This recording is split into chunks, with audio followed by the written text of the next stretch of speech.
Here's a few great body weight exercises that you can do while you're in season and also while you're in training mode. You don't need any equipment and everything is modifiable.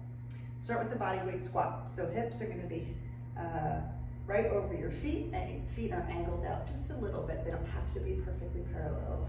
I would actually recommend them being angled up just a smidge. And as you go ahead and sit back, you're going to feel your weight shift back. You can throw your arms forward, so that's a nice counterbalance. And as you stand up, you want to make sure that your pelvis is arriving fully underneath your rib cage. You don't have to feel like you have to work any one muscle group more than any other as you rise from your squat. Just make sure that as you come up, you're getting your pelvis fully underneath your rib cage. Next exercise is a lunge. I actually like a reverse lunge. I think you have a little bit more control over what's happening at the knees. So what you're going to do for a reverse lunge is take a big step back. You want a few feet between your front foot and your back foot.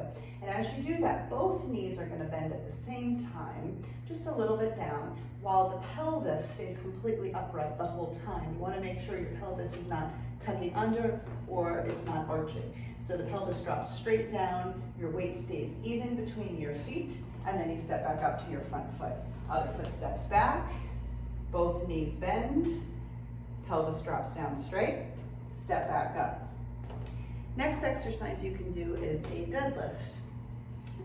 Regular deadlift, regardless if you have any weight or not. What you're going to do is, again, have your feet right underneath your hips. This is all about hinging at the waist.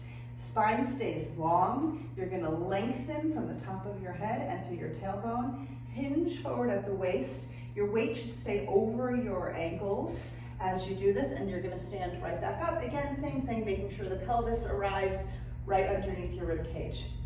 If that's a bit much on your back or your legs, you can go into a modification, which is called a kickstand, where your weight is mostly on your front foot. Your big toe in the back is on the ground as a balance point. Same idea, hinging at the waist, lengthening from the top to the tail, hinging at the waist, coming weight over your front leg, and standing back up. Again, making sure pelvis is underneath the rib cage. From there, we're going to come down to the ground, and both planks and push-ups.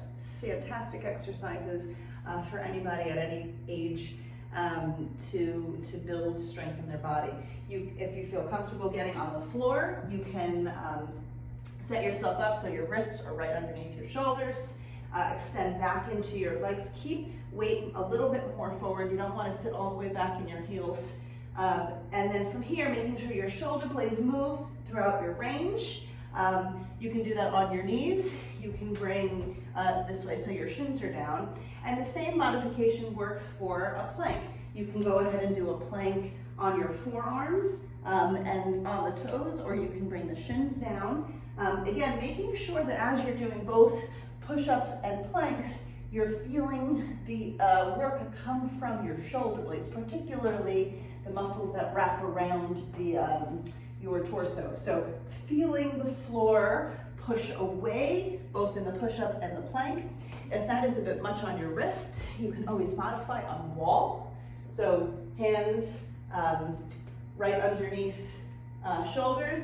Same idea, shoulder blades moving the whole time. In between, you can always put your hands on a countertop or a study table.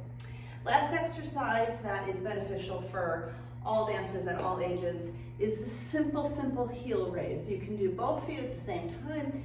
We call this an elevate or a releve, depending on where you're starting from in ballet. But again, keeping your calf muscles nice and strong, making sure that you actually do have the ability to not just go up on both feet, but working up to where you can do single leg heel raises, one at a time, up to 20 repetitions on each side, keeping your calves strong and ankles healthy as you go through your season.